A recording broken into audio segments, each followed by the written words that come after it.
Welcome back everyone to Poker Distilled. We have a few exciting things to share with you today. The first is that coming up towards the end of this episode, we have a new segment and the return of an old familiar segment. The new segment is going to be called Melissa versus Annoying Live Player. And of course, Pete versus Troll is returning, and we have a return appearance from one of our previous troll guests today. All that coming up and more on Poker Distilled. But of course, today's topic is all about how do we spend our poker time? How much should we study? How much should we play? And what's the right ratio? And how do we know that we're spending our poker time in the best way? Melissa, how about you kick things off? Why was this an interesting one for you? I think that for me, it's always an ongoing kind of thought process in my head. Like, am I spending the right amount of time studying versus playing? I think sometimes I feel like I don't spend, I feel like I spend more time playing than I do studying, like in terms of like what the optimal balance should be. But I don't know why that is. I don't know why I feel like that's true. I think it's probably more fun for me to play than it is sometimes to study. But it's not like studying is a chore or anything. But I think I'm naturally like more drawn to playing. And then I think also too, when I'm running bad or I feel like things are going poorly, I'm more drawn to study than to continue to play and kind of put myself back into the arena, so to speak. And then when things are going well, it's kind of the opposite is true.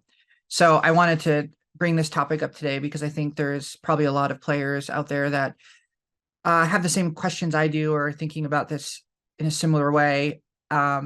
Sometimes when I think about like, when I guess like you watch like the most like elite players in the world, and the way that the commentary is around them is that, you know, they've spent so much time studying, and their theory is so strong, and they know all the spots, and they know exactly where they're at any one time. And, you know, I guess that's probably true. But I also feel like, I don't know how that kind of approach fits into a player like me, who's, you know, somewhat of a semi-professional player, but also has a job and, you know, spends a lot of time there and doing that. So anyways, all of these things are kind of going through my head, and I thought it would be interesting to talk about it today. Yeah. So maybe we can start with a discussion about ratios. So I think there are pitfalls on either side of the spectrum. There are pitfalls on the side of studying too much, and there are pitfalls on the side of playing too much. When you study too much, what happens is that you become quite good at slowly solving problems, and you become obviously better at like theory and GTO. You become worse at thinking quickly, having that mode 1 that we talked about before, that good intuitive awareness of what's going on around you. And also you become just a lot worse at like exploitative deviations as well. So when you go into like the study labyrinth and you just, you know, bury your head in the book, so to speak, I think it has like severe consequences for your game. Like some people think, if I go away and study for a month because I'm bruised from poker, I need a break, it's been beating me up, I'm not going to play, I'm not going to touch a card, click a button for a month, I'm just going to study and work in the trainer and work in the solver and consume training content. And it's not uncommon when they come out of that hiatus that they're worse at poker than they were when they went into it, because actually at the table they've just lost touch with the modes of thinking that they need to be in to make good decisions. The problem with playing too much is that you end up formulating your own webs of ideas about the world that actually make it very difficult for you to keep in touch with objective reality and what theory actually wants you to do. So for example, if you get it into your head that a gut shot is a raise on the flop, and you don't really study like what positions, what boards, what textures you're allowed to raise with which kind of gut shots, you know, like do you have a backdoor, don't you? How often are you allowed to raise? Are you allowed to raise at all? And you just get into the habit of pressing raise when you have a gut shot on the flop. And many, you know, recreational and even, you know, semi-serious poker players and serious poker players do this. Then you could end up like raising just a horrible blunder, like a complete punt in some spot that you should never be doing. So it's really easy to just lose control of your awareness of reality. if you play too much. So what is the balance? I definitely think it's a lot of play. I actually think it's a lot more play than I used to think it was. When I used to get a student, I would recommend back in the day that they had something like 70% study, 30% play, because there were so many holes in their game. I was just like, well, you can't drive around in this broken car. You need to fix the car first. So you go to the garage and you fix the car. But actually, the more I sort of made people step away from the table and bury their head in the books, the more their in gameplay just deteriorated. So now I'm a big believer that your play can be your study, and what you can actually do if you're an online player, particularly, is you can play a session, sit out after 20, 30 minutes, review a few of the hands, run them in a solver, write up some notes, talk to a friend about them, have a sweat in a study group, whatever you want to do. And you can actually, I think one of the best ways to make your learning really relevant to your play and almost build a bridge between the two realms of theory and practice is to analyze things when they're really fresh in your head and blend analysis into your theory. That's why, like, me talking and playing, for example, and I've always done that, right? So I've made content for most of my career. That's been like a godsend. It's just made my thoughts so much more organized. I don't think I'd ever have been able to create a course like the Carrot Poker School if I hadn't spent many years before that, you know, narrating through my thought process. So I think, like, be explicit with your thought process, be productive, and blend study with play. Sit in, sit out, take some notes, do some review. Hand review is the glue. It glues together the out of game ideas with the in game actions. So I cannot recommend hand review enough. It's huge. It's a massive part of any player's development. Yeah, for me, that's true. I find that, like, I try to pull at least 3 or 4 hands from every session. Sometimes it's easier than others to kind of sit there and put the hand into my phone right after it happens. But that's one part of my study. I think another part of studying, maybe for players that are newer, or someone like me who's still kind of building a lot of theory, kind of foundational stuff, is, you know, not necessarily looking just at like a solver and running sims, but like actually consuming content. So for me, you know, I'm working my way through CPS videos. There's 3 grades in the Carrot Poker School, and I'm on grade 2, and each video is roughly about an hour long, although I noticed some of them are longer, which is really annoying because I allowed out 60 minutes. So Sorry about that. I feel, yeah, okay.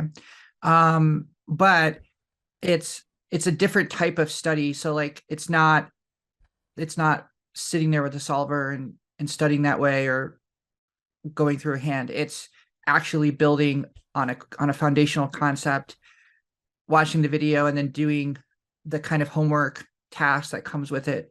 So for me, what works really well, and what is, I think, maybe a little bit more of a beneficial type of study for me, is like actively engaging with like the content on CPS, and like going through, like watching the video, building the foundation. And I think that takes longer maybe than like it would to spend like 20 minutes or something, or 30 minutes. Like usually that's like at least a 2-hour process between watching the video and then taking notes and kind of doing the exercises on my own.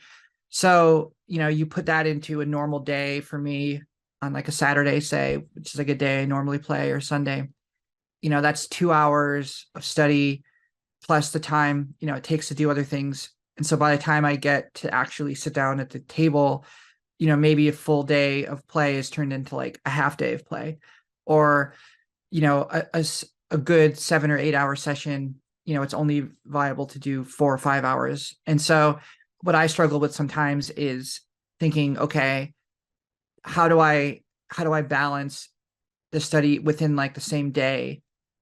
And how do I make sure that I'm not neglecting one and kind of over consuming the other? And I think this is a little bit different than what we were just saying, because it's about trying to fit in, you know, enough in one day, the right balance. Yeah, it's about how to actually apply the right ratio, as opposed to the first question, which was, what is the right ratio in the first place? So I think the right ratio, just to make that clear, is something more in favor of play than study, but pretty close. So I would say something like 65-35 or 60-40. Play to study is usually about right. Most people play 80 to 100% of the time and study 0 to 20% of the time, depending on the person. And that's just because it's way more fun to play. It gets dopamine circuits going. It's exhilarating. It can be addictive. It can be the sort of thing where you're immersed in it and time flies by. Whereas when you're studying, unless you're lucky enough to be part of that flow state version of yourself for a while, and that's not a common occurrence for most people, the time's going to drag. You're going to get distracted.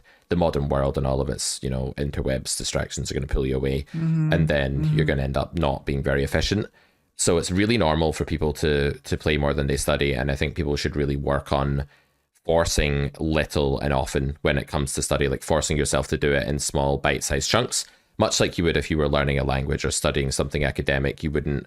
It's not generally known that cramming before exams is a good way to permanently learn things. Like, it might get you through a really specific exam where you can anticipate the questions, and that's probably just not a very well-formed exam in the first place if you're able to cram for it successfully. So I think cramming in poker doesn't work either. Like, if you say, oh man, I just took a beating, I'm going to spend 8 hours in the lab every day for a whole week.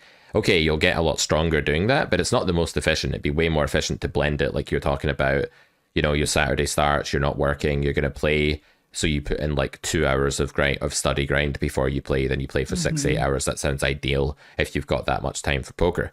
I think a lot of people have less time than you, Melissa, like at the weekends and stuff. They have like families and they have all this stuff going on. They have kids and save lives. I didn't quite mean that. I mean, I'm sure you have some other stuff going on outside of poker. You just only talk to about poker because you love it and you're obsessed with it. So But yeah, I think for a lot of people, they may only have like 2 hours for poker on a Saturday. And then it's like, well, what do you do with that? And really the only solution is that you study for 20 minutes and then you play for the rest. So you study for half an hour and then you play, or 40 minutes or whatever. You have to choose a study activity that's going to engage you and is going to like keep you interested long enough for you to actually do it. Like, I think the big mistake a lot of people make with how to fit in their study time is that they're really vague about it. They're just like, I'll study for 2 hours tomorrow. And it's like, okay, well, what are you going to do in that time? It's like, oh, I'll run some Sims.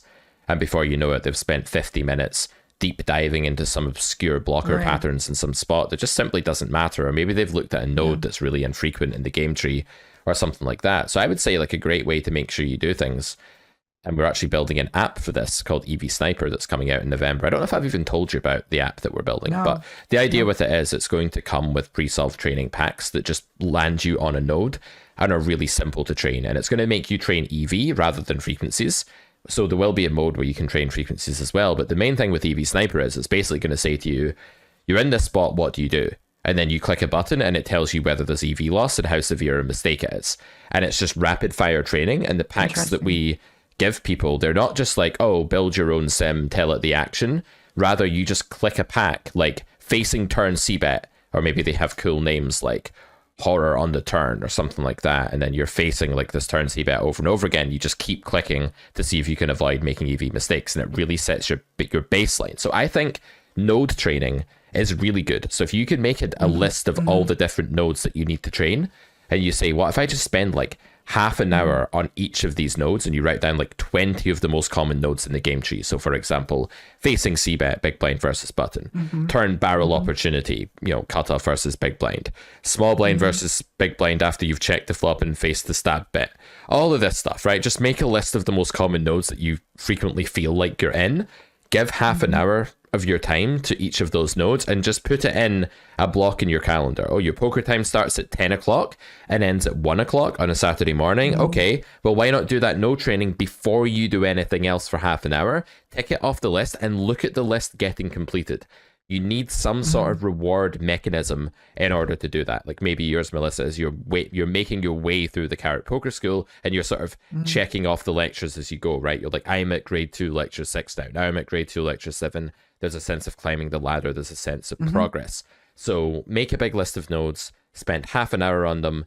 Each day that you play poker, just spend half an hour, tick the node off when you've done it.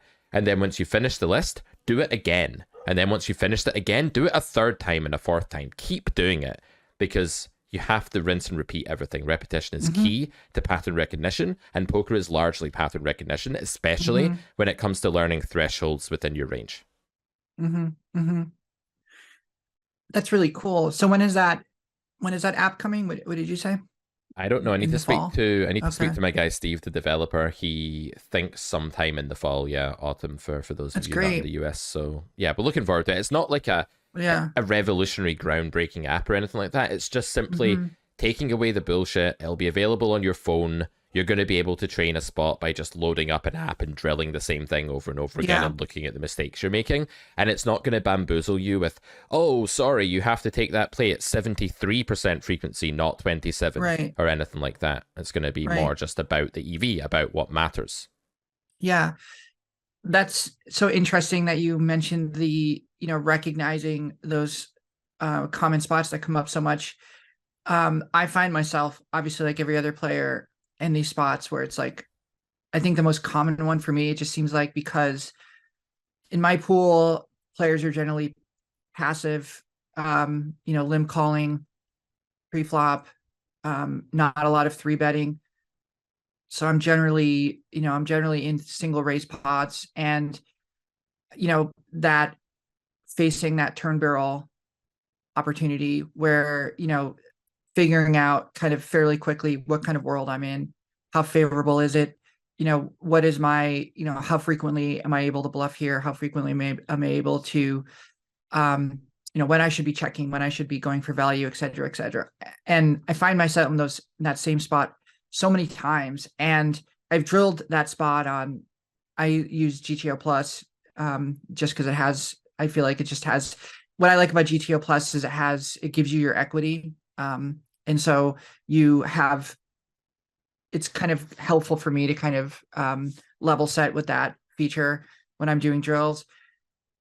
But what's always a piece of the analysis that has to happen, um, when you're playing live is, well, and I guess playing online as well, is like, what is kind of the reality of the situation I'm in. So who is this player?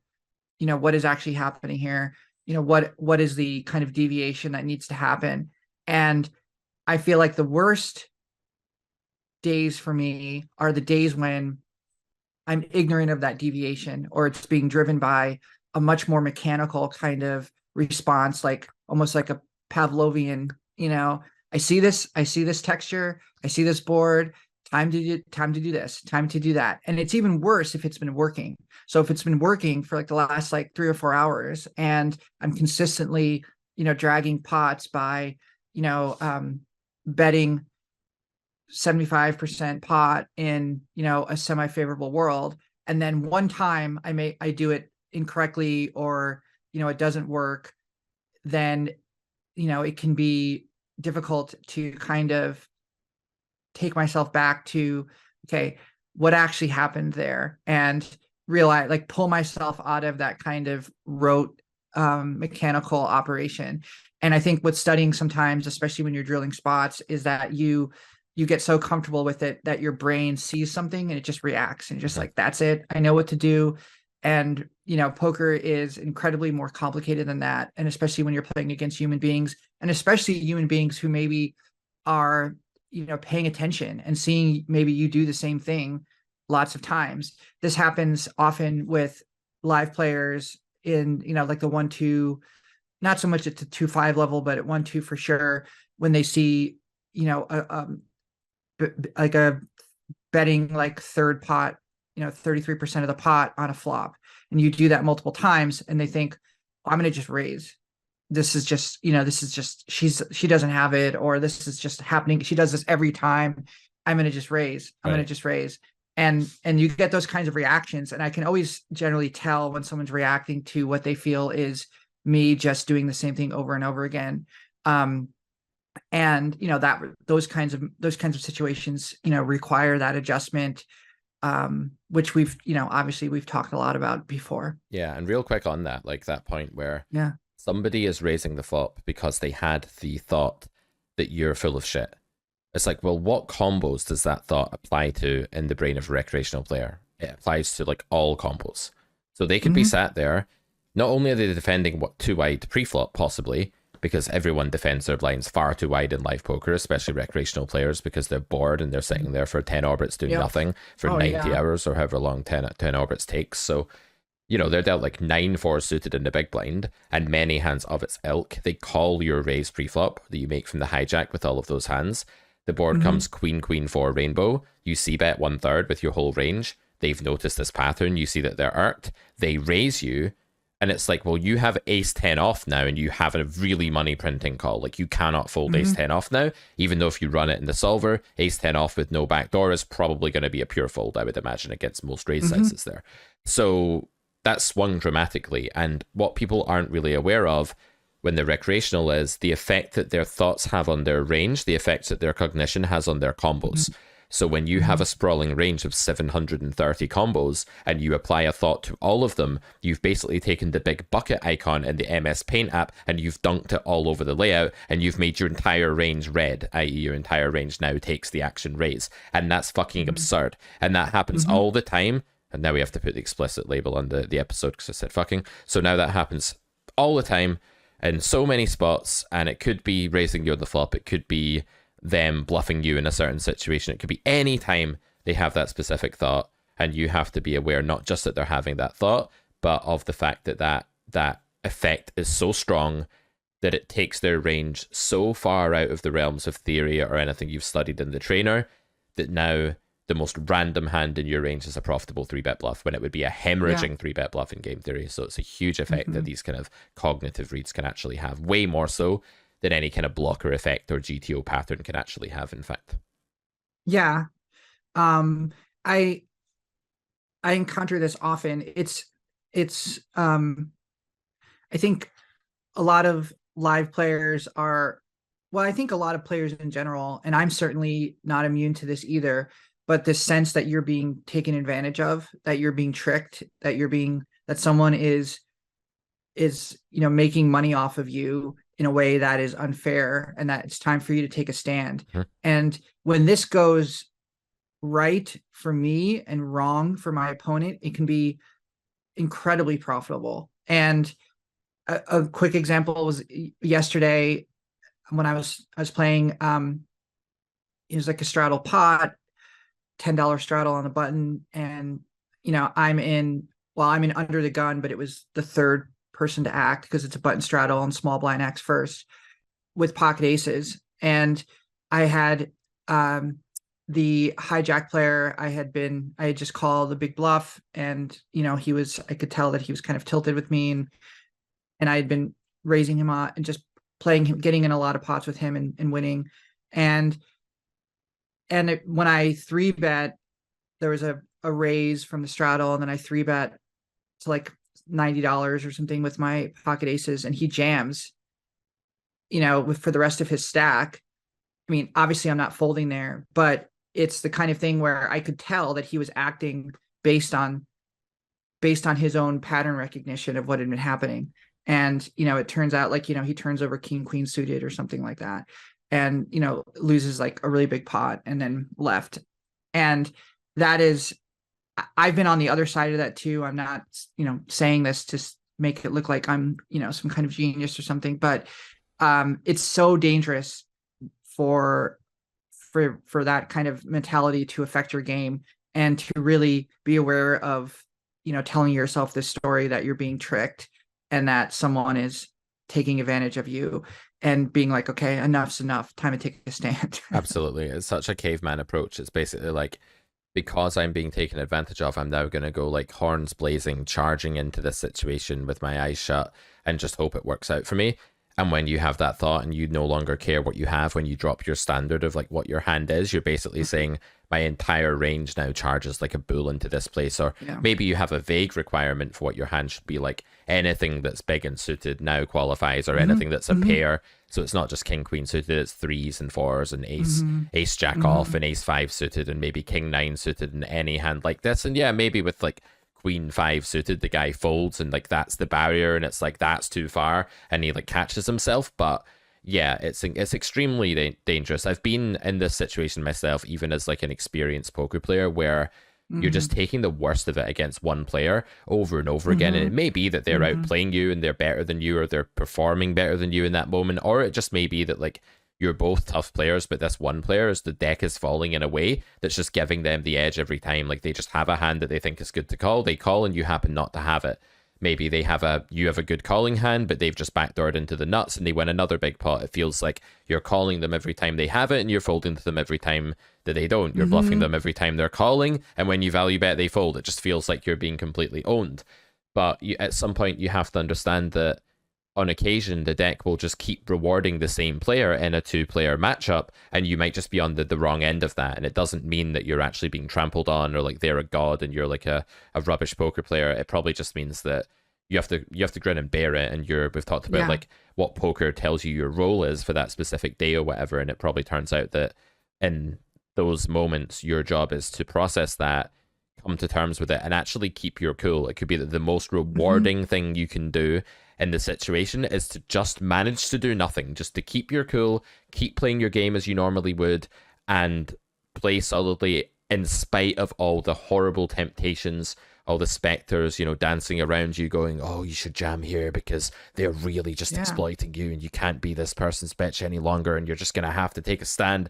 But really, it can be all an illusion. It's amazing the narratives that our brains can spin on us in those situations. Right. We're getting a little off topic here, but I think that's an interesting detour. Yeah. Right. Well, I mean, but when I was just going to bring it back to our topic here, because I think when we talk about studying, I mean, studying is not just technical study. I think you could also, for lack of a better term, emotional study. By that, I mean, why are you laughing? That was a terrible term. It's just like something you would say, emotional study. It just sounds very emotional study. Well, just like what I mean by that is like working off the table on your emotional and mental preparation, so that when you encounter these situations, you're not so unprepared. It doesn't feel like you've entered into this completely foreign, hostile territory, that you're like, okay, I've been here before. I know what this is like. I've been, in a spot where I feel like someone is just completely, beating me out of every pot. And, it's even worse when they're like not a very good player and the deck's just going their way and the variance is just giving them all the money. So I guess for me, it's helpful if it's like, it's not something I'm unprepared for.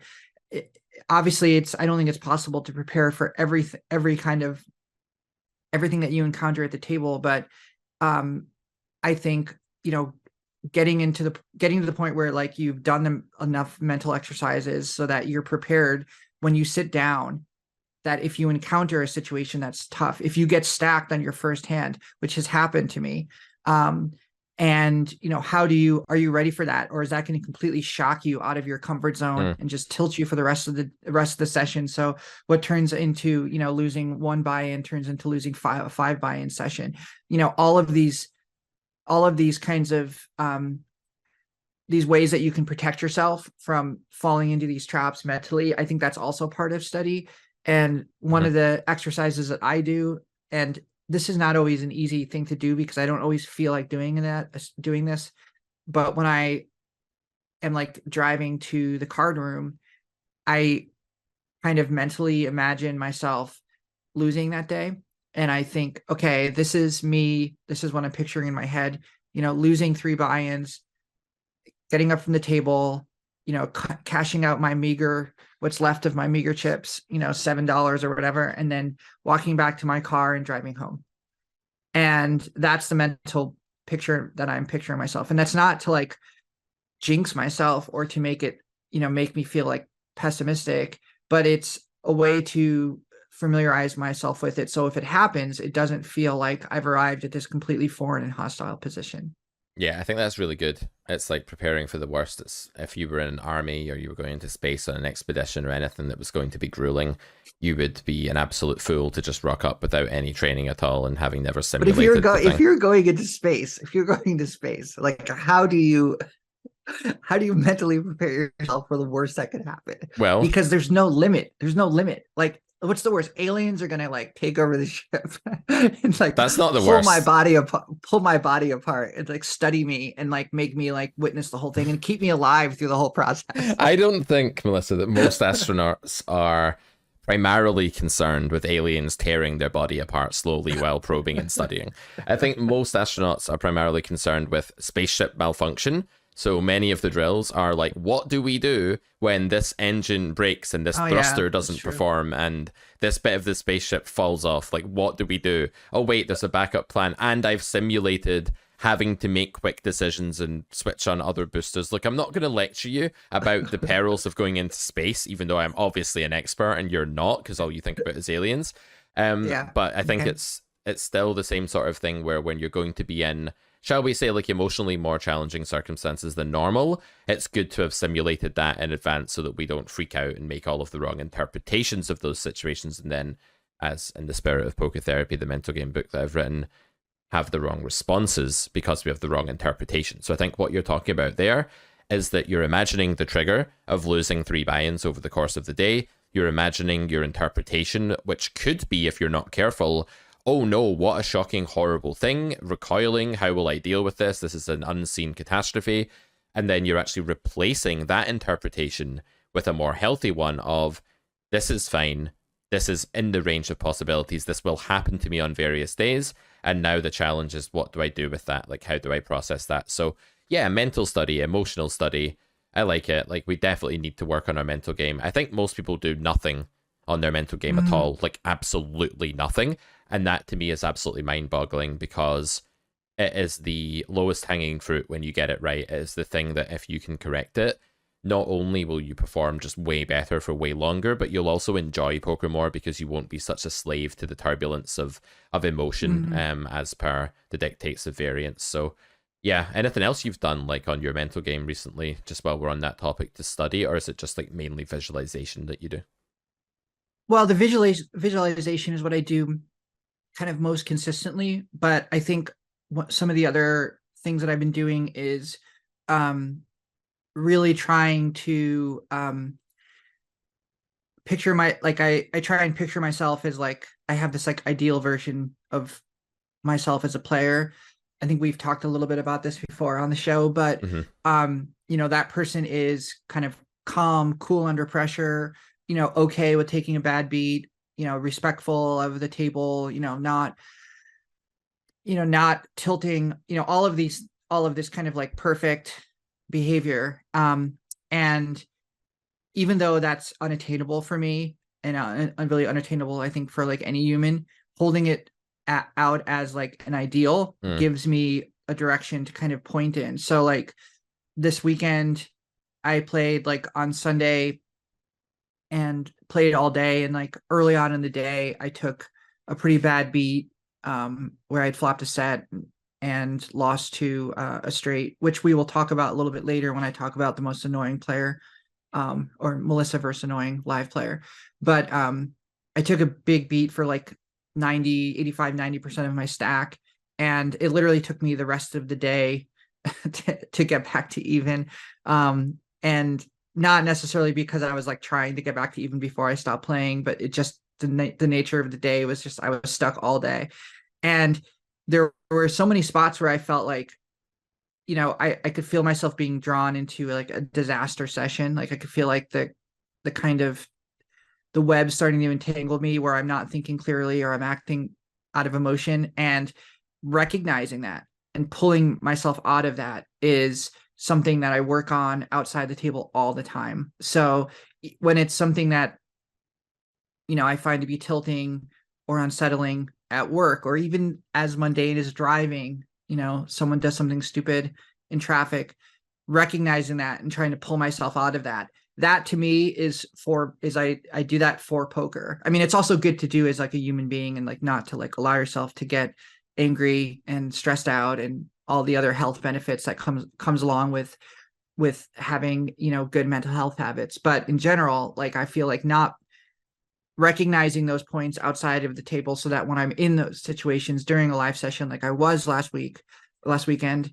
that I don't allow myself to get dragged into this kind of fight or flight mode where I feel like, okay, the day's a loss and I need to claw myself out of this huge hole, not thinking, okay, I'm down $900 and this is like a really shitty 1-2 game and it's going to take me 10 years to make this back. But being like, okay, it's like one hand at a time, making the decision that's the highest EV, and just kind of moving one decision at a time and not thinking about everything that's happened before and just trying to kind of live and act in the moment. Hmm. All of these things are a constant struggle for me, but I feel like I'm working on them a lot. Yeah. I don't think it would be an episode of Poker Distilled if I didn't reference what's going on in the life of my Tuesday morning student. I actually This met poor. him for a coffee on Sunday because he was Oh randomly wow. in a village that's like nearby my village from Germany, but he was randomly in Scotland. He was running Interesting. this thing in Scotland called the West Highland Way, which is like this tourist route that most people would walk, but because he's like an absolute insane person, he's like running the entire thing over like 4 days with a friend. So we met for a coffee, and we had this chat, and it was pretty interesting actually, just to hear what he had to say about that.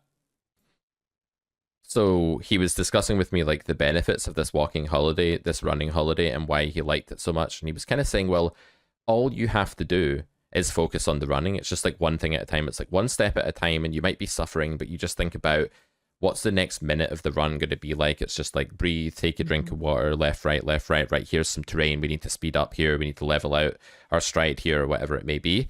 And then he was also talking about how the whole holiday itself, like the whole trip, was just like really simplistic. It was like you finish a run, you go to the B&B or the pub or whatever that you're staying in that night, and you have dinner there, and then you go to sleep. And why do you have dinner there? Because it's the only place for miles, and that's where you're staying.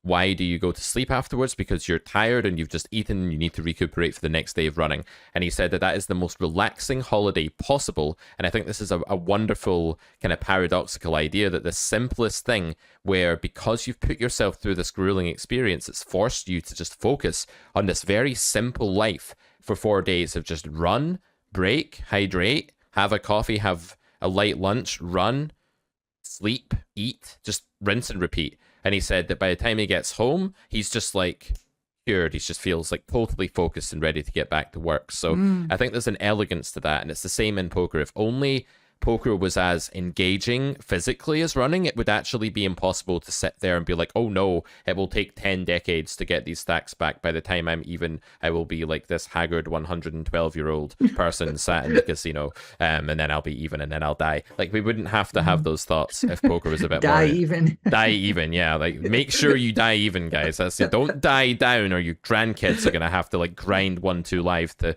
recoup your losses. You don't want to inflict that upon them. But anyway, like imagine you could actually forget about the stupid arbitrary notion of stuck, unstuck. It's like I'm Mhm. stuck 900. Like, what do you mean? I mean, in this arbitrary time frame that I'm now tracking from, I've lost 900. But it's like if you look at your graph, it's snaking up and down all the time. There are loads of times when you're down 4 buy-ins. Like a 4 buy-in downswing isn't going to be your biggest downswing in the upward trajectory of your graph, right? Let's. I mean, it'd be amazing if it was, but let's assume it's not. Mm. So imagine we could make poker somehow a bit more like this running. Imagine we could make it simpler. We could just say, let me just focus. Let me be in the moment with every hand that I'm dealt. Let me see my role for what it is that day and just walk out of the casino. Not some baller that's made it and it's like made 2 buy-ins and the cash and you're feeling flush and amazing and you cash out racks of chips. Like, this shouldn't matter. What if we could walk out of the casino with a sense of a duty well done, like a diligence? Like, I remember when I used to work Mm. shitty jobs, like maybe I would work for like customer service and I'd work for like Sky TV or some shit like this, and I'd hate the job. But when I walked out, there was still a sense of like, I just put in a graft, I did a whole shift, and now I'm Mm. entitled to like have this beer or like have this food or something like that. And there was Mhm. something like really rewarding about it. I wonder if we could like train ourselves to just see a poker session like that, where we just Yeah. focus on all the little bits and pieces of it and not this arbitrary Yeah. stretched out perception of what we're stuck That's or. so that's so interesting because I actually had the thought recently where I was like, I wish there was some other way for me to measure my progress rather than like session by session graph, whatever, Mhm. up, down, up, down. And I have like a really basic app on my phone that I just use to, track my sessions, and it gives me a nice graph. I'm sure a lot of people use the same app. But I don't play online, so I don't have the detailed analysis that maybe you can get online. I just have like a very basic like win loss hourly, big blind per hour kind of thing. Um, but I remember thinking to myself, like, gosh, like I wish I could get away from this feeling of like, you know, end of the day walking to my car, up down on the session, up down on the week, the week, or using this kind of measurement, because I don't think about like my day job like that. I No. don't think about it like, I mean, I'll think, okay, today was a good day or a bad day, but it's not like I'm thinking I'm up on the year in terms of the amount of good days that I've had versus the amount of bad days I've had. Hmm. I'm not up on the year in terms of the amount of compliments I've gotten on my projects versus the ones, the negative comments or Yeah. something like that. Like, I just wish there was a way to like zoom out and think about poker, like you said, like as a much more longer term process, which is how I do think about it. But the brain tricks me into these emotional reactions to like, I'm like you said, I'm down X amount on the session. And in order to have a winning day, in order to have that kind of that positive emotional response, I have to leave here even, or, or in profit land. Yeah. Any thoughts on that? I think it's kind of impossible. I think we're just so wired Yeah. to keep score whenever there is a score. Like whenever there are physical plastic discs that show you what you're up or down, it's just like having a bank balance or money or like Yeah. like investors. Why do so many people fail on the stock market? Because they panic and take all their money out at what they think is the low. It's not the low. They lose a bunch of money. They buy at the high, they withdraw at the low, and they just end up like screwed, right? But they Mhm. know, most of these people know that there's a really high chance that if you just leave your money in the stock Mhm. market and kind of ignore all of the volatility year in, year out, that you're going to make money after 15 or 20 years and you're going to have that nest egg and you'll be able to be like, okay, here we go, retirement, let's go, golf, bridge. I'm projecting my own Mhm. retirement onto you here, but these are the things that I want to do when I retire, hopefully early. But you get the point. People panic, right? And they can't help but look at the day-to-day fluctuations. And when you see a big drop, your brain is so obsessive emotionally about that even though your conscious mind knows 100% that you shouldn't worry about it, you still take all your money out and you screw yourself over. It's absolutely amazing the percentage of investors who do that, who actually know that they shouldn't. It's not that they're all just idiots that Mhm. have no idea how the stock market works, and it's not that consciously they think that they can beat the stock market by doing that, or it's not that they have the knowledge to do that either, but they're slaves to their mental programming. And I think part of this whole emotional study is about how we can learn to no longer be slaves to our emotional processing, Mhm. or at least, shall we say, be less enslaved by our emotional processing than before. So maybe like the goal for you, as you say, is to just visualize a response where you are a bit downtrodden and kind of disgruntled and a bit unhappy, but you've accepted it. Maybe it's just to garner that acceptance and just Mhm. like trudge away going, okay, bad day, but it's fine. I'm still here. I'll be back tomorrow, and I've accepted this, rather than walk away in the throes of despair. I think I told you about me and my good friend Bobby's perception of hollow shell. Did I ever tell you about hollow shell? Mm-mm. I I'm don't think so. sure I did. I'm sure I told you about it. I'm really disappointed I in you mean, for I not may have remembering. forgotten it. Yeah, If you did tell me and I forgot, it that's on didn't have you. that big of an impression on me. Ouch.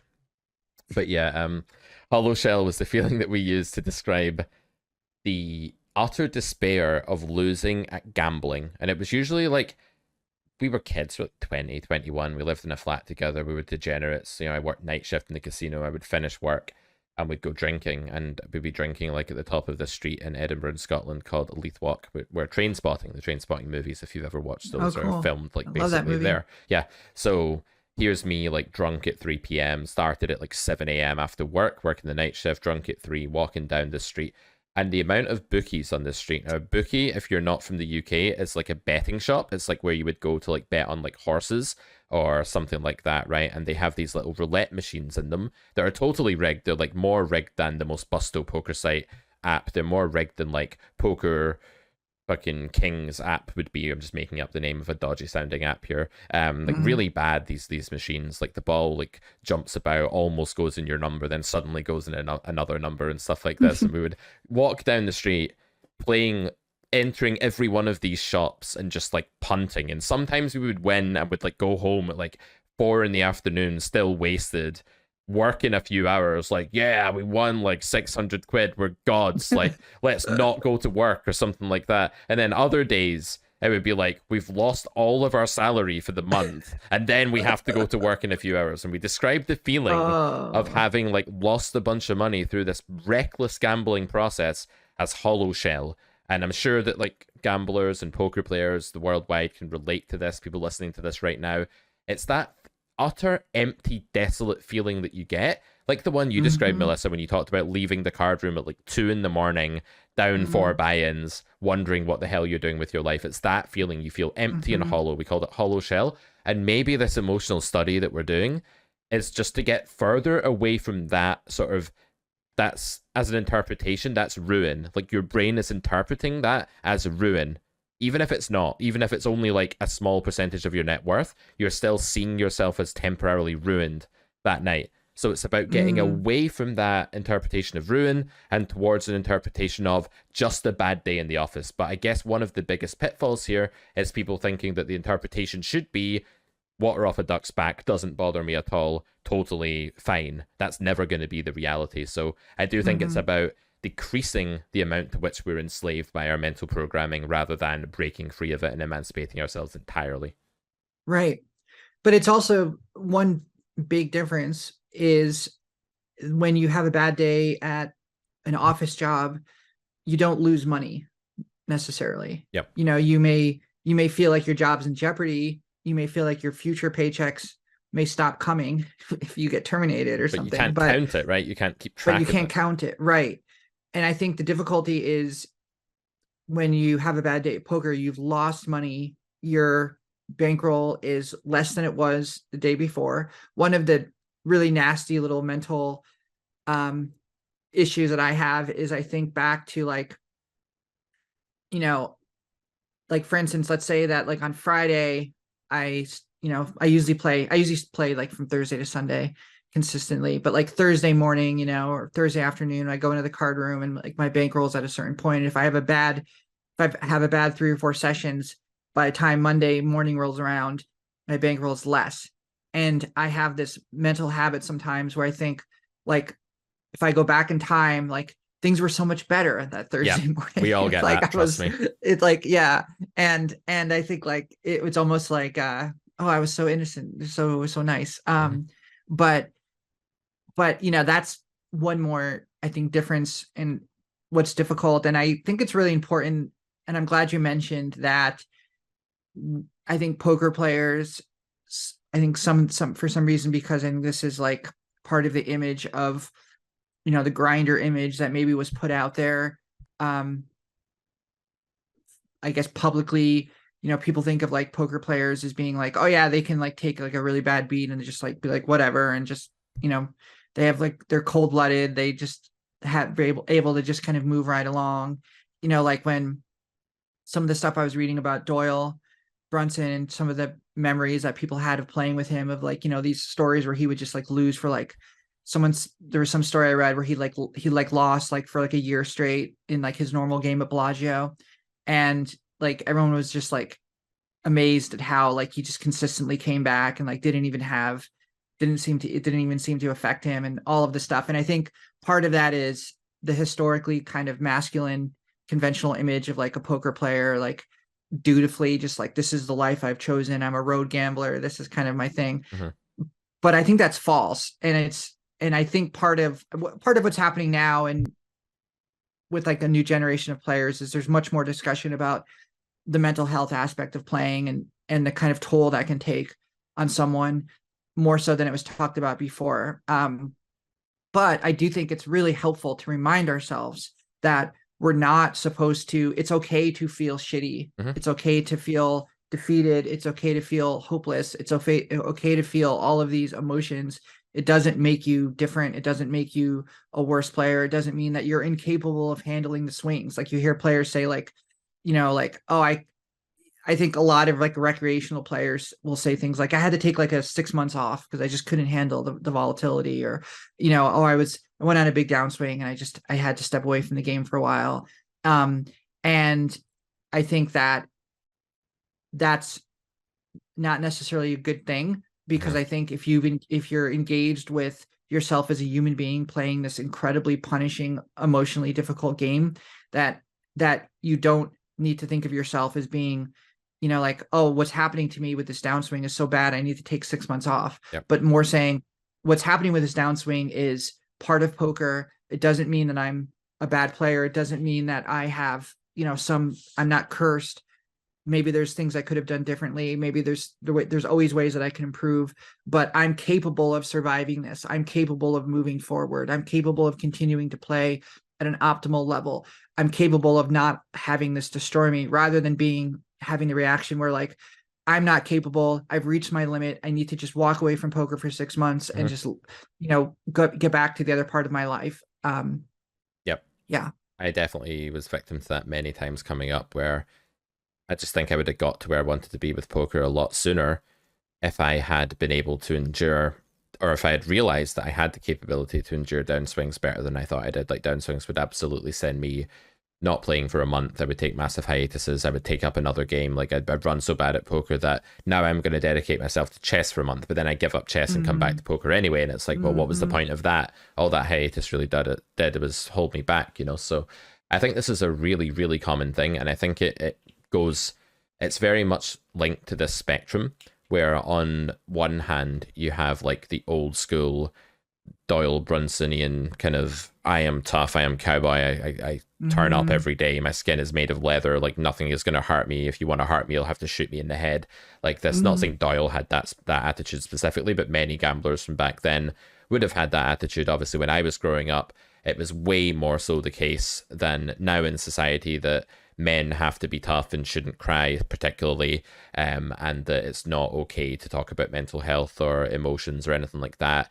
Now I think we've moved a lot in the other direction, and I think at the other end of the spectrum you have a really dangerous narcissistic emotivism where people are obsessed with their own emotional state and think that suffering is something that shouldn't be tolerated at all. They almost live life as if the goal is to think about mental health concerns so much that you actually eliminate suffering, when, as we know, like, the more you actually think about your own psyche, okay, when it's pragmatic, like, it's like, I'm a poker player, how will I feel today if I have a losing session? That's working on your mental game, that's emotional studying, as you put it. But when that goes too far and it's just like obsessional and you're just thinking about yourself and your feelings and how you feel right now and you're dialing into it, this is where like all these social epidemics come from, where people like think they've got Tourette syndrome when they don't, and things like this. It's this absolutely obsessive hypochondriac kind of way. And I was a huge hypochondriac when I was a teenager. It definitely came from like some of the issues I've talked to you about in childhood before, with like sort of anxiety that I had. But part of that was definitely manifested in this hyper awareness of how I was feeling physically, and like thinking I had all of these different diseases and conditions that I didn't have. And I think like the emotional equivalent to that exists on the other end of the spectrum now is this extreme emotivism, where people are like, I'm detecting some kind of negativity, the goal should be to have none, and I can't handle any negativity. Like, no adverse experience should ever be tolerated in these modern times when we've got more awareness of mental health. And that's a fallacy, because the human condition overall necessarily entails, in my opinion, a decent whack of suffering. Yes, it entails like fun things and joy and positive emotions as well, and it entails times of calm that are neither here nor there, but it definitely entails suffering. And if you choose a profession like poker, you ramp up the extent of the suffering at the worst points in that graph, so to speak. So you really do sign up for that. So to sign up for poker and then say, oh no, I'm down 22 buy-ins, I can't handle this, I quit for 6 months, it's really just a ludicrous and flawed overall long-term thought process. Like, if you zoom out and look at that approach, you're looking at someone sign up for something that they can't handle and then run away from it when they can't handle the bad part and then sign up to it again. This makes no sense. Either decide to quit poker indefinitely if you really can't handle it, or ask the question that, Melissa, you were just getting people to ask, which is it really the case that I can't handle this and I can't keep playing and I have actually reached some kind of human breaking point? Or is it just difficult and I'd rather it wasn't? Because if it's the latter, that's what it is to be human. That's what it is to be a poker player, especially, but not even just for poker players. This is true in loads of walks of life, right? Yeah. Yeah. One of the questions that I ask myself every once in a while when I feel myself kind of spiraling into, this kind of worst case scenarioism where I'm like, I'm down X amount of buy-ins, I'm going to continue to lose. It's going to, I've talked about this many times, this kind of fear. Well, we've talked about this. We had a whole episode devoted to poker death and the idea of like, we're motivated just as, there's a lot of philosophy around like the death drive, and like people are motivated by a fear of death in their own lives. We're motivated by a fear of ruin. poker players are motivated by a fear of ruin, meaning like when your bankroll's gone, there's nothing, there's no afterlife after that. It's just over. When I feel myself spiraling toward that kind of worst case scenario, I ask myself, like, what if it's a radical concept? What if everything's totally fine? Like, what if everything's totally fine? Like, what if, you're going to get up tomorrow and it's just going to be another day, and, you're going to have a better session the next time you sit down, and you're not even going to remember this 6 months from now? Like, what if that's the scenario? And then as a follow-up, what if that's definitely the scenario? And even though it seems like you're tricking yourself or you're maybe talking down to yourself, I don't think that's the case. And it goes back to treating yourself as you would treat a friend or a loved one, where, sometimes things aren't fine. Obviously, terrible things happen and people have real problems, but it doesn't mean that you have to think about it as if, your reaction to it doesn't have to be, this is the end of the world. And it's that kind of like stoicism, that kind of influence of that stoic mode of thinking applied to poker, where it's like, I'm going to just react as if everything's fine. And it doesn't always work. I'm not saying it's some kind of like magic bullet, but it's a great way to reset myself. It's a great way to kind of remind myself that this is something I'm thinking now that is a moment. It's a moment. It's going to change. It's a fluid feeling. It's a fluid experience. And I find that to be helpful as well, and something that requires work off the table, and is very much part of this emotional study. Yep, absolutely. So many of the things that we get extremely distressed about are things that in like 4 days don't matter at all. Yeah. Like, at all. Like, I spilled some stuff on my computer, like some tea. Like, it was coffee, actually. I had like a whole mug of coffee. Somehow the cat jumped on me, and like I like moved in a way reactively that just poured the mug of coffee down the computer. It's like a 2.5K computer, so I'm very, very tilted by this. I'm like, the computer's going to break. I turned the thing off, and I'm like sitting there stewing. I'm like, this is the worst thing ever. I feel so bad. I was like, I want to destroy things. Like, I actually want to destroy something because I'm so mad. And I got like a pen and snapped it to the point where like the plastic cut into my hand, and like I started bleeding as well. So I'm like sat on the floor bleeding from snapping this plastic pen in my hand too hard, feeling like a complete idiot. And at the back of my mind, I'm like, there's a very reasonable chance that that didn't break your computer, because there's only a really specific part of the computer that can be broken by liquids going on it. And most of the stuff inside this thing is just like empty space. And I knew this. I absolutely knew that it was probably going to be fine, but I couldn't stop tantruming anyway. And it's so weird how we can absolutely know that like this probably isn't a big deal and everything probably is fine, but our emotions are telling us that they're not. And we can't not listen to our emotions because they're too strong and they're too forceful. So yeah, I think I'm just going to name this episode Emotional Studying. And I think I want it to be about how to get better at actually just being a poker player. I think that's what we've talked about in depth today. Yeah. Great. I think that's a great idea. Let's do our segments.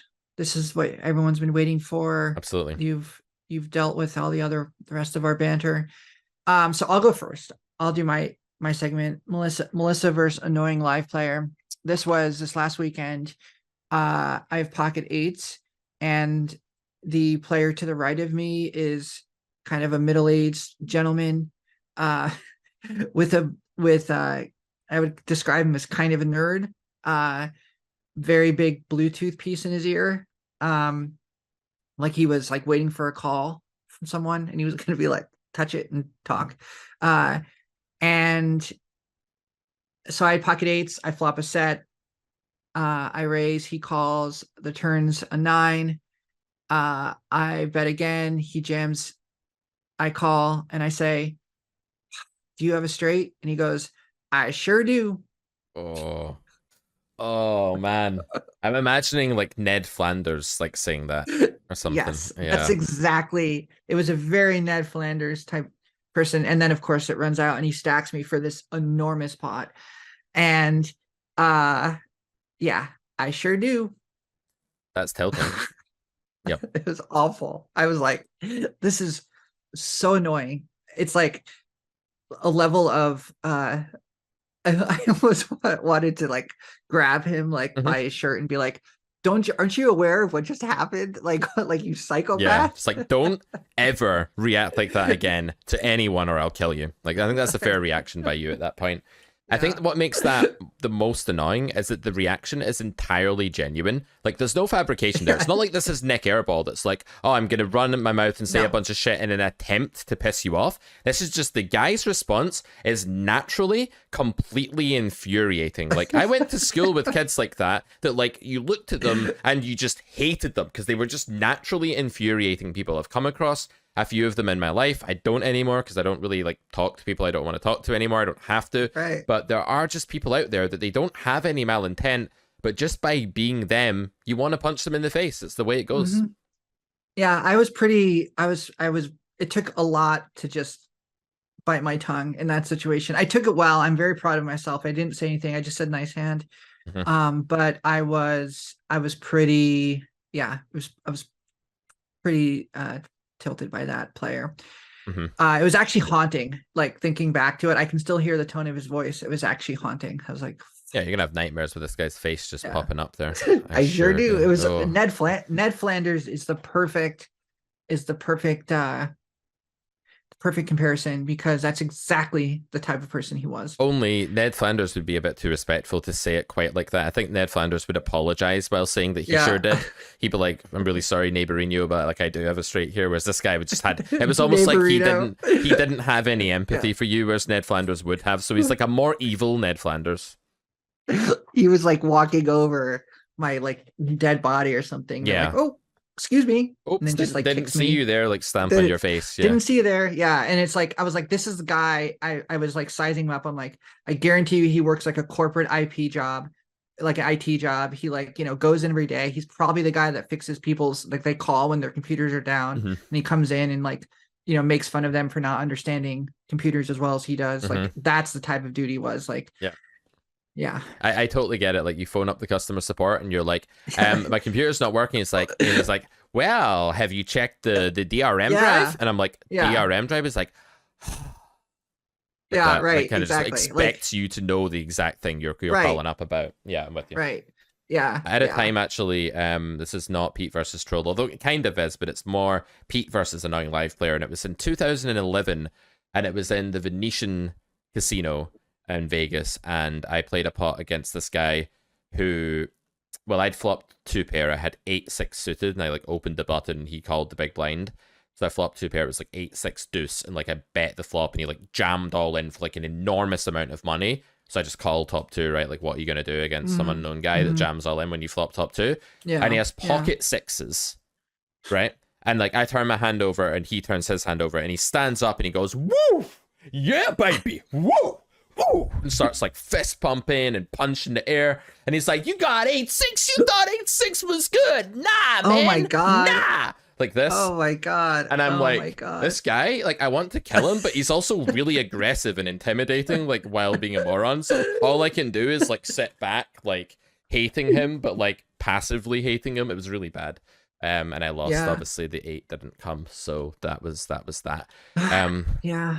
Anyways, on to this week's Pete versus Troll, and we have a return appearance, Melissa, this week. Okay, so this comes from, I believe it was the video with Jess where we were talking about like some hand. I don't actually remember, but he says this. So this is Rob1996, who we actually had on the show, not in person, but we had one of their comments previously.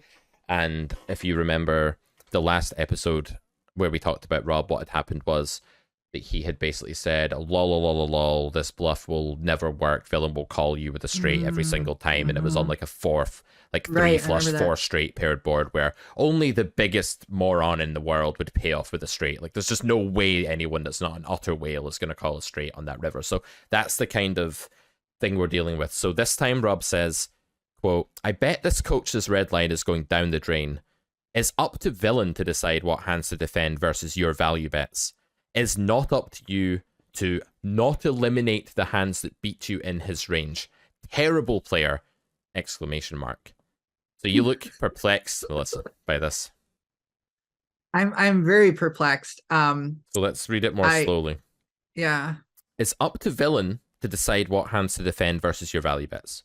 So at some point, I've obviously said to Jess, if you bet your pocket jacks here, I know the hand actually is like she made a polarization error. She made a bet that was too big on Uh-huh. the turn in a 3-bet pot, like a 4 straight board Mhm. with an overpair. And I was like, you shouldn't do that.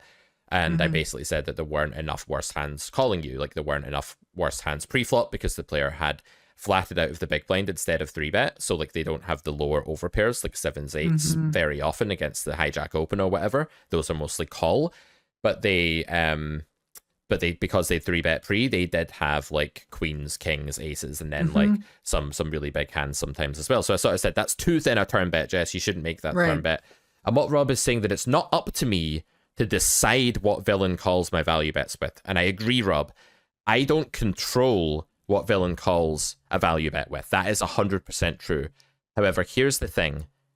It's possible to predict things that we don't control. And in fact, it's actually mandatory to predict things that we don't control. For example, I don't control whether we're going to get like a nuclear attack today in Scotland. Like I don't Mhm. control whether that's going to happen or not.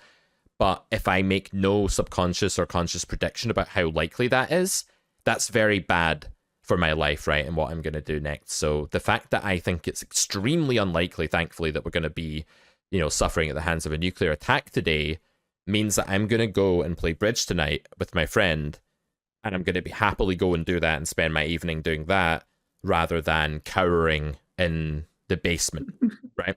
So I don't control that, and it's not up to me to determine whether there's a nuclear attack today. That is true, but I damn well better estimate the chances of it, Rob. I damn Mhm. well better. Otherwise, what kind of life am I going to lead, right? So, and on this turn spot, when Jess value bets and it's too thin, it's not that she controls or I control what the opponent is going to call with, but we're allowed to predict what people on average continue with. So what we're doing, Rob, in these situations is we're playing against a population of players. And because I've got a lot of experience playing poker, I have a really good sense of what people do on average that are exceptions. You don't, because you think people call us straight in the most insane situation ever where only the biggest calling stations call us straight. So that's what I have to say to that. You have committed the fallacy of thinking that when you try to predict something, you must control it in order to predict it. That is your error in reasoning But and there. isn't that, I mean, that's also like isn't he like also overlooking the whole like concept of like relative hand strength? Well, yeah, he's not Of just engaging at all. He's just saying like hope that you having get like called. Like you yeah, should value bet so that you have a better red line, and you should hope that they call you because you don't control it. I think that's the argument. yeah, yeah. Yeah, that's why I was grimacing. It just seems kind of weird. It seems like leaving out like an enormous part of an analysis. For no That's I don't reason. know. Like for no Yeah, for reason. no reason. Yeah, yeah. Yeah, it's funny. A lot of times I hear in my normal pool, people say things like, I put you on this specific pair. Mm. And people say it as if, they have this image in their mind, like a really good poker player, like Negrano or something, can like read someone's hand. They know exactly what they have. It's like ace queen. I put you exactly on ace queen there. Mm-hmm. And it's like, I would never say this to anyone, but to me, like, that's like an embarrassing like admission. Like if you're like you're basically telling me that you're super fishy if you are saying that in a game, because there's no like, maybe you're right, maybe you're exactly right, but it seems to me like that's an illogical way to think. One hand, I'm putting someone on one hand, as opposed to a range of hands. I had a player say to me, if you can guess my hand in like some 3-bet pot that I folded on the river, he was like, he didn't show me the bluff, he didn't show me anything, but he was like, if you can guess my hand, like I'll give you $20. And I was like, I can't. I was like, I can guess like a range of hands, but I was like, I can't guess your hand. She's like, just go for it, go for it. And he was kind of kidding, in all fairness, like we were joking around, but my point in all of this is like relative hand strength. Like people talk about it as if like they'll say something like, I knew exactly what you had there, as Yeah. if that's like a good thing.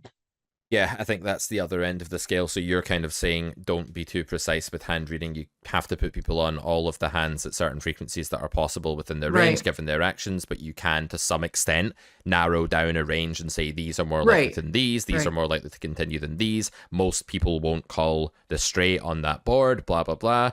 And what Rob's saying is that because you can't know exactly what one individual is going to call with or not, that you should give up all attempts to predict Right. how stationary they'll Right. be and just bet in case you get called by worse. That's the argument. Right. I don't think I'm straw manning it. I think I'm actually strong manning it there. I think it's even worse than that in its raw form. Sorry, Rob. It's nonsense. It's nonsense, my friend. Try again. You might get on next week's episode. Third time lucky? Let's find out on episode 16. 17, actually. This was 16. Yeah. In episode 17 of Poker Distilled. Who will be the troll? And what hand will Melissa bring us against an annoying Ned Flanders like? Oh, I have a live lot. player? I have a lot of them. I'm already loaded up for next week. I have like, yeah, I get very annoyed with people. But that's normal. Maybe that's my problem. I don't know. Maybe that's your biggest mental game, because you're highly intolerant to people. You need to be more tolerant, Melissa. You need to be more accepting of the diversity in the game where you play. I'm very tolerant in a lot of ways. I'm very tolerant. I believe everyone should basically be able to do what they want to do as long as they're not hurting someone. And it's a consensual act. But when it comes to like individual personalities, I am very impatient and I am very short. Like I don't have a lot of patience for people, and I get very annoyed by people's individual personalities, and it causes me a lot of times to come across as not like the warmest person in the world. But yeah, but at the same time, that's discerning in a good way at the same time, because you're kind of saying these are personality traits that you think are not so good for. I bet you there's like, we could talk about this from a socialistic, what's the word? Sociological, that's the word I'm looking for. Yeah. Sociological lens, where it's like, well, why do you feel intolerant and, irked by certain types of behavior? Probably because there's a trait manifested in them that you don't think is that good for society or something like that. So I bet you it has a purpose. Like when the guy is like, sure do, you're probably picking up on like a callous, overconfident, arrogant disregard for other humans, which you deem to be a bad trait within society. Absolutely. So I'm sure there are benefits to that. Not to defend it, not to say that you shouldn't work on becoming less annoyed by these things, because it'd probably be good to, but I'm sure it has a function. It's not just arbitrary that you're pissed off by that, Yeah. I get annoyed when I feel like something like that. Maybe there's an underlying, I think it's bad for society, and that's an interesting point. I never thought about it that way. But the other thing is when I feel like people are being like clearly inauthentic. I'm not inauthentic at all. I don't have the ability to be fake to someone. I'm not going to be like, oh, that was like a really good hand when they did something like totally stupid. Like I'm not going to lie to people because I feel like it's plus EV. I'm just not going to do that. I'll keep my mouth shut, but I'm not going to like lie to them and tell them that they played a hand well or something. But I feel like when someone's being inauthentic, like there was a game I was in a couple weeks ago where there was a guy who was just smiling. He was just like smiling at everyone and like everything. He was like, oh, that's a good hand. Like, yeah, good job. Blah, blah, blah. And like, I thought this guy's like so full of shit and like so inauthentic. It's like almost like watching like a hologram of someone. It was so bizarre and unsettling. And there's like, I don't like when people are just like, oh, like who cares about so-and-so? They're good for the game. Like they're always in a good mood. Like they're just coming here to have a good time. Well, maybe they are, but that doesn't change the fact that like I'm super competitive, and like if you annoy me at the table, like I'm probably not going to engage with you much. And when we get into a hand, like it's going to make me it's not I'm not going to treat you like, I'm not going to be like, oh, here's me being like inauthentic to you in order to keep you at this table. Yeah, like I'm not going to do that. I'm just not going to do that. I absolutely hate that shit. Like when people are like, your job, like part of your role as a poker player is to be like overly lovely to recreational players, even when they're being a dick to you, because you have to keep them at the table so you can harvest their money like it's some kind of inauthentic fake parasite. Like I think it's the most scummy horrific like personality trait ever to be able to do that. Sure, be nice to like the bad players, like get them in the game. I think that's fine. Like it's part of being a live grinder. It's part of the hustle, right? Trying to be in a game with players that you can beat for a lot of a lot of win rate over the long term, but there are ways of doing that that are genuine and normal and like okay, and the ways of doing that that are just absolutely like pathetic and parasitic, and you want to avoid Yeah. the latter. But anyway, this is a whole other topic. We're at the end of This the is a episode. whole other topic, and yeah, it's tough. It's tough, and it's especially tough when when these players cost you money, and that happens a lot in bomb pots because you can get quartered, and it really sucks when you know that you're going to get quartered and some fish is just pumping more money into the pot, and it's like it's just awful. It's like, stop burning money. Like, yeah, I can tell this really we both bothers you. have the nut low. Okay, we both have ace deuce. Like stop pumping money into this pot where like there's one guy that has the high and we're gonna quarter each other on the low, and it's like this. They're just so ignorant to it, and it's like ugh. Anyways, we'll leave on a positive note. This has been a good episode. Thank you everyone for listening. We appreciate you. That's authentic. I authentically appreciate you. I'm not just saying that to keep you coming back. You couldn't. It's not in your DNA to be able to inauthentically say that. DNA. If she didn't like you guys, she would just say, "Don't fucking come back and listen to the show again."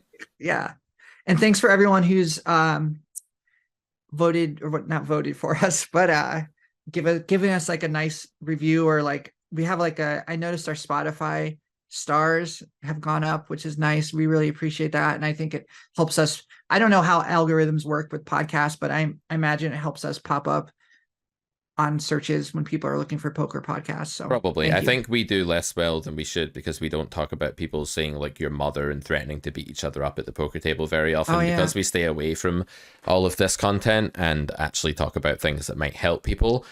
You know, it doesn't do that well. As Doug Polk actually said in a video the other day, he said something like, I paraphrase, you should give people what they want and not what they should want. Or I've learned that I need to give people what they want and not what they should want. We're giving you guys what you should want, and hopefully you enjoy it as well. And that's okay that we don't get as many views as a podcast about people saying your mother to other people. Yeah. Yeah. Or the other thing we didn't talk about, which is the scandal. Did you hear about this one? The guy using the solver. Oh yeah, I feel like the poker mob right now is just like this band of hyenas that just descends upon like anything they can. Like it was like, oh, what's that player called? The one that Wesley is a fraud. Wesley is too tight. He's a net. Let's all descend on him like a pack of hyenas. Or like this guy had his phone open at the table. Okay, an appropriate response there would be like, that's not cool. You shouldn't do that. And tell him off and maybe like give him into trouble and maybe some penalty or whatever in the tournament, maybe. Not like the whole of Twitter coming after one poor guy. Like, I just fucking hate it. I hate it, Melissa. I hate Twitter. I hate the poker community. I hate everyone. I hate the Ned Flanders Day. I hate Rob. But I don't hate you and I don't hate our audience. So we'll see you back here for episode 17 of Poker Distilled next week. Bye. Bye.